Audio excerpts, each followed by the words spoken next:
Welcome to Warhammer 40k lore in the Bible, where I pull from Warhammer 40k lore to help explain biblical lore. And today we're going to be going over the Aquila of the Imperium of Man.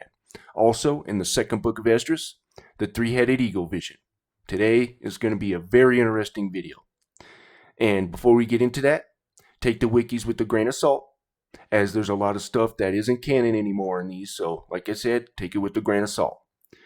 Also, I will say I have done a video like this before, or two of them, but I'm going to bring some new aspects to this. And now that my videos are actually getting pushed out there to new people, I figured I'd bring this up again here. So, if you like what you see, please consider a like and subscription, as that is what pushes the video out there. And I want to thank everybody who supports the channel, or who likes or dislikes the video. You know, at least thank you for giving me a chance. So, now let's get started. The Aquila, known in ancient times as the Palatine Aquila, is a two-headed eagle sigil which represents the entirety of the Imperium of Man. This symbol is often prominently displayed on the chest guard of the transhuman warriors of the Adeptus Astartes, as well as commonly stenciled upon almost everything that belongs to the Imperium, including vehicles, equipment, and edifices. This emblem identifies the allegiance and proprietary rights of these items as belonging to the Imperium. The Aquila is also considered a sacred symbol by the Adeptus Ministorum, the Imperium's state church, and is used in countless rituals of worship and homage to the divine emperor of mankind. The Aquila is held in such high regard that all Astra Militarum troops are required by regulation to salute it.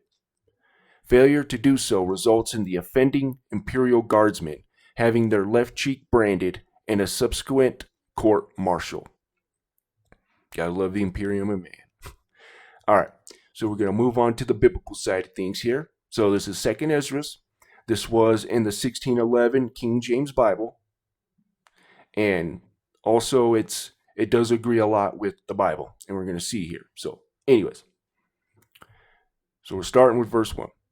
Then I saw a dream, and behold, there came up from the sea an eagle. So real quick,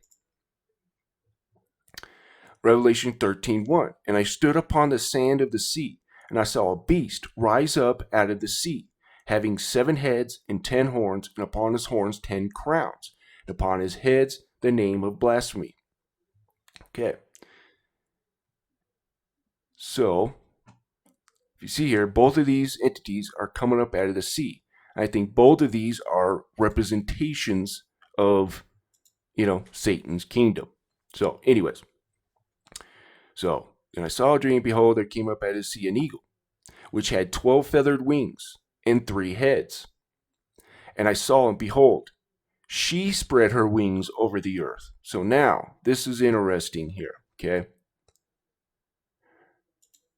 We have in the Bible this entity called the deep, okay? That's what the Bible calls her. And, in Genesis 1 and 1:2, where it says, darkness was upon the face of the deep, we have, I should have brought this up.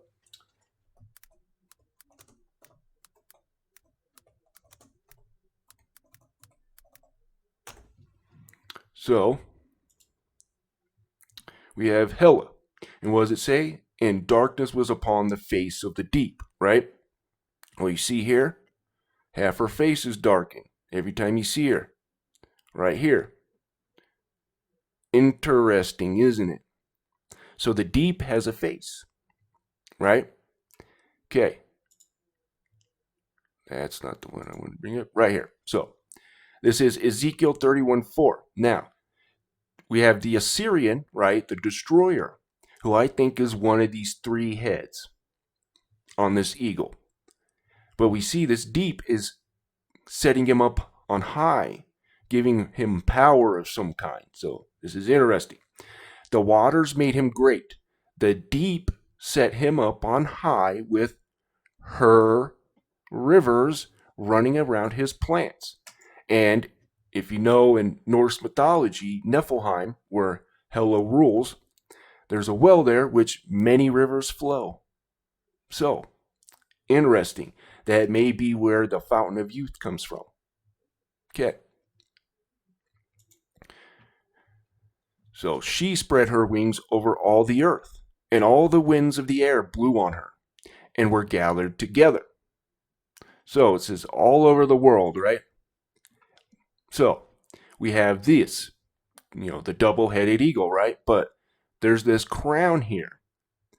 And we're going to see that this third head, the middle head, disappears in the midst, right? And we're going to see this middle head is Satan.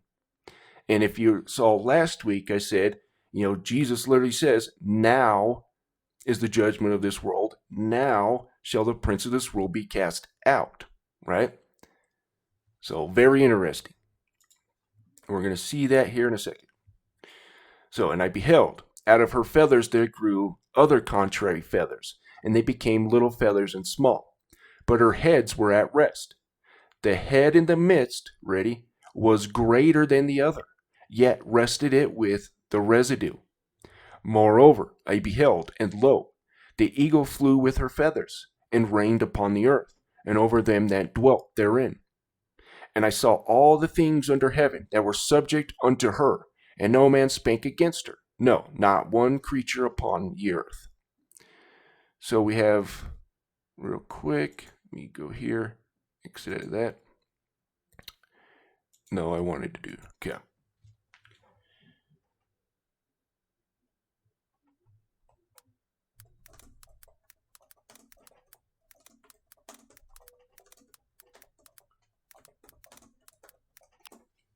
All right. So we got this. The seven heads are set, okay. Let's go to the first. Okay. And there came one of the seven angels, the vials, and talked with me, saying unto me, Come hither, I will show unto thee the judgment of the great, bad word, that sitteth upon many waters. Interesting. The deep. Okay. And whom the kings of the earth have committed fornication, and the inhabitants of the earth have been made drunk with the wine of her fornication. Okay. That's going to have a part to play here in a second as well. Okay. And I saw all things right here.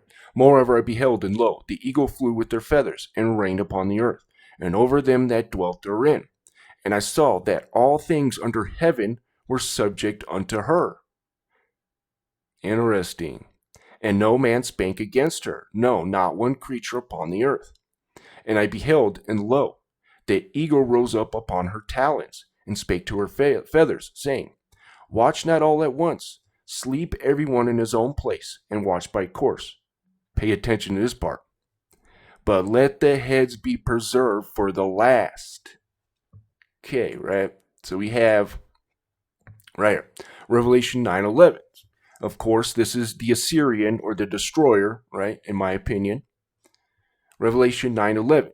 And they had a king over them, which is the angel of the bottomless pit. So we have Satan who comes up, right? And we have this character who comes up. So, very interesting, at the end times. All right, so it's going to move on here.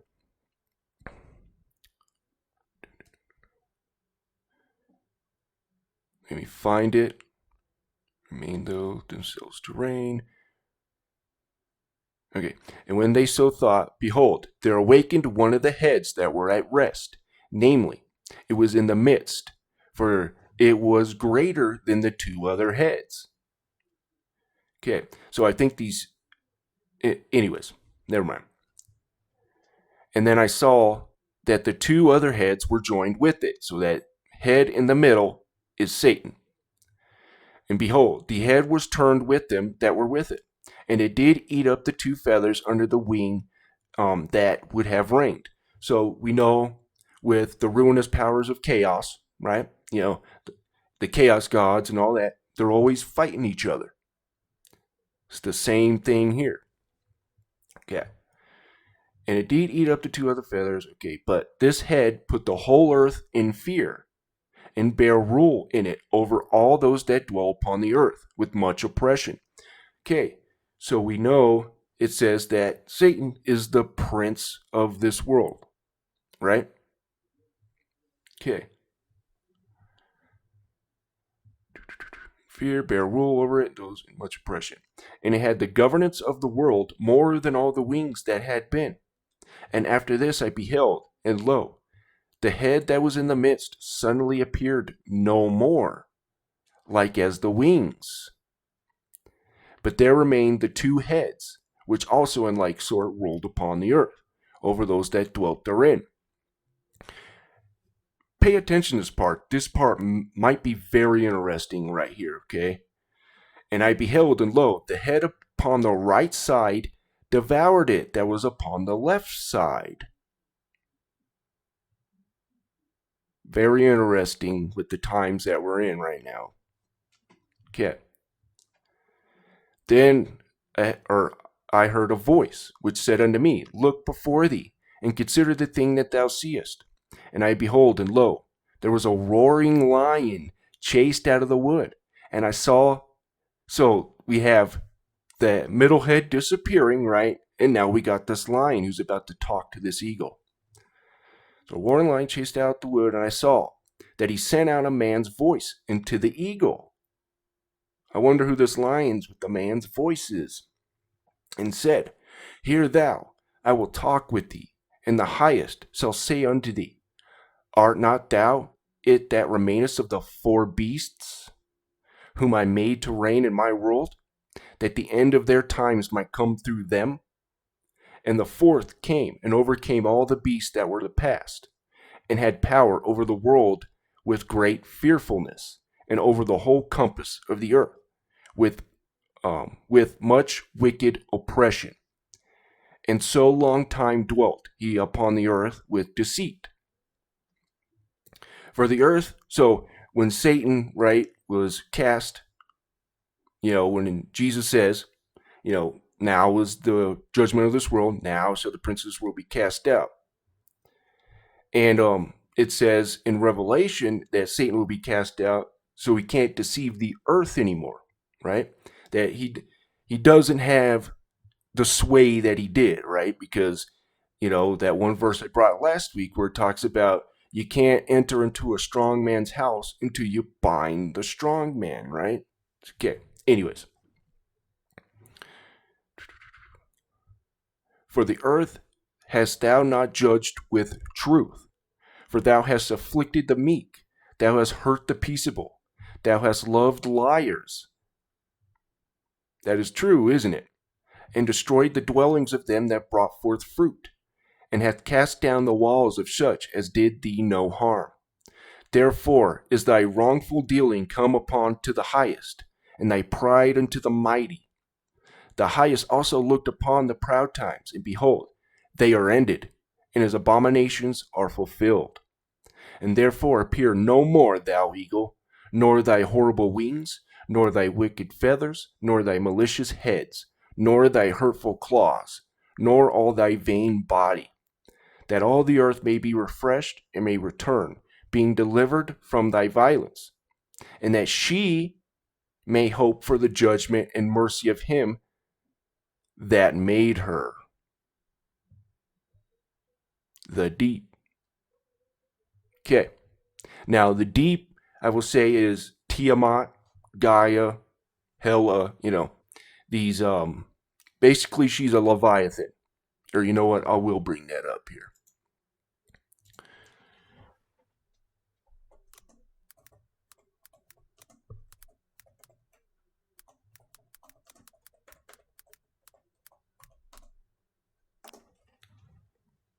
Okay.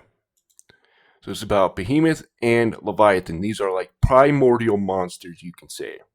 Okay. So, and on that day, I'm sorry, this is chapter 60, 1st Enoch. And 1 Jude 1:14 through 16 gives a nod to the book of Enoch and pulls straight from it. So, anyways.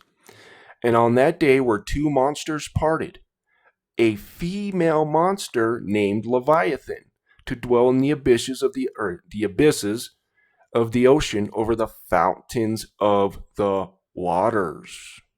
Okay. So she's a Leviathan, a water serpent. And I'm saving all that for a certain video that I'm waiting to do. So, anyways, now we're getting to the history of the Aquila. The Aquila is the ancient symbol of the Imperium of man, chosen by the Emperor of mankind himself at the start of the Great Crusade in circa 798 in the 30th millennium. The Aquila replaced the early imperial symbol of the eagle's head and crossed lightning bolts known as the Raptor Imperialis that had been used to represent the imperial forces during the unification wars on Terra in the 30th millennium. The emperor intended the Aquila to serve as the banner under which his newly created Legiones Astartes would forge a new galaxy-spanning interstellar government for humanity. The ancient variant of the Aquila used during the Great Crusade was known as the Palatine Aquila. It was after the proximate betrayal that then loyal Emperor's Children Legion was granted the exclusive right to bear the Palatine Aquila, the Emperor's personal standard, in its own heraldry. This honor was bought in blood when the 3rd Legion's 16th cohort, assigned to the Proxima compliance ceremonies and as an honor guard for the Emperor, fought and deleted the last warrior alongside the Legio Custodes, never giving ground during the insurrectionist surprise attack on the ceremonial plaza. By their sacrifice was the wounded emperor who had suffered injury due to the use of a vortex weapon by the attackers, bought time to recover and fight his way clear of the insurrectionist trap. In recognition of his sacrifice, the standard of the Palatine Aquila so fiercely fought for that day was given to the emperor's children by the emperor's own hand, to be their relic ever after, along with the right to end the Proxima revolt by exterminatus, and so repay the blood that was owed from them. From that moment on, the Emperor's children were the only Space Marine Legion granted the right to bear the sacred symbol as the executors of the imperial will. During the time of the Great Crusade before the Horus Heresy, the two-headed eagle was blindfolded on the right side, while the left possessed eyes. The blind side of the symbol represented mankind looking back into its past, at the lessons of its history and traditions, while the sighted eagle looked into the future in the hope of the better life that the Emperor would create for humanity. After the Horus Heresy, as the imperial cult took hold of the minds of humanity in the 32nd millennium, the Aquila's meaning changed to represent the political union of the Imperium that had been formed between the forces of the Emperor on Terra and the Mechanicum of Mars, following the signing of the Treaty of Mars. Space Marines in the wake of the second founding after the Horus Heresy sometimes used a different version of the Aquila on their weapons, chestplate, banners, and finials known as the Imperialis. This ancient symbol consisted of a winged skull and harkened back to the Horus Heresy when it was used by the loyalist Space Marine legions and the troops of the Imperial Army in recognition of bravery and loss. Later, it became a badge of honor borne by loyalist units during the heresy. Now, in the 41st millennium, it is used more to symbolize the righteous victory of the Imperium over its many enemies in general, and is awarded to Space Marines as a badge of honor following the victorious battle in which they participated in. All right. So now I'm going to show you that the Assyrian is what you would call a phoenix, but a seraphim, right? A burning one. So as you see here, so this is verse 29. Okay, so let's go to verse 25. Okay, and that I will break the Assyrian in my land. So it's talking about the destroyer, right? Let's go back here. So, verse 29. Rejoice not, thou whole Palestina, because the rod of him that smote thee is broken. For out of the serpent's root shall come forth a cockatrice, and his fruit shall be a seraphim, or a fiery flying serpent. Okay. Right here. Revelation 4:7. And the first beast was like a lion, and the second beast like a calf, and the third beast had a face of a man. Pay attention to this part right here. And the fourth beast was like a flying eagle. Okay. So now here, this is ancient Chinese, right? We have the phoenix and the serpent. So there's the middle head and probably the right head, I would think, but who knows? I have no idea who that third head is, but it's very interesting. I'm trying to find that. But if you see here, there's the phoenix, right? Which is a burning one, right? And then this serpent, the fiery serpent, right? Satan. So if you don't know, Satan is not a cherubim, okay? Nowhere in the Bible is a cherub described as a serpent, right? Nor does it say he's a cherubim, right? He's always called the dragon, right? And that old serpent, right? A fiery flying serpent. What's a dragon? A fiery serpent, right? But anyways, so Satan is a seraphim, okay? That's why he's called a serpent. But so is this other character, the Assyrian. But he's a different type. He's like a bird, a flying eagle, but he's a burning one. And Ra, I believe, is also a bird, right? And we see here, where is it? Isaiah, where did I put it? Not right there. Oh, okay. Let's go. So, this is the same chapter as the Lucifer chapter, right? Where is it? So, we have Lucifer right here. Verse 12. How art thou fallen from heaven, O Lucifer, son of the morning? So, in Hebrew, Hallel ben Shahar. Shahar is the Canaanite version of the god of the dawn, right? Or he's one of twins. There's two twins, and he's the god of the dawn. Interesting, isn't it? And so it says he's the son. So Lucifer's the son of this Assyrian. So very interesting. And of course, who was the son of Ra? Osiris. Okay. Anyways, I just wanted to show you guys that. That's the end. And I want to thank everyone and everyone who watched all the way through. You guys are awesome. I want to thank the Warhammer 40k community for letting me speak all this. And, thank you to everyone who likes the video and dislikes the video. Again, thank you for at least giving me a chance. But you guys have a wonderful day.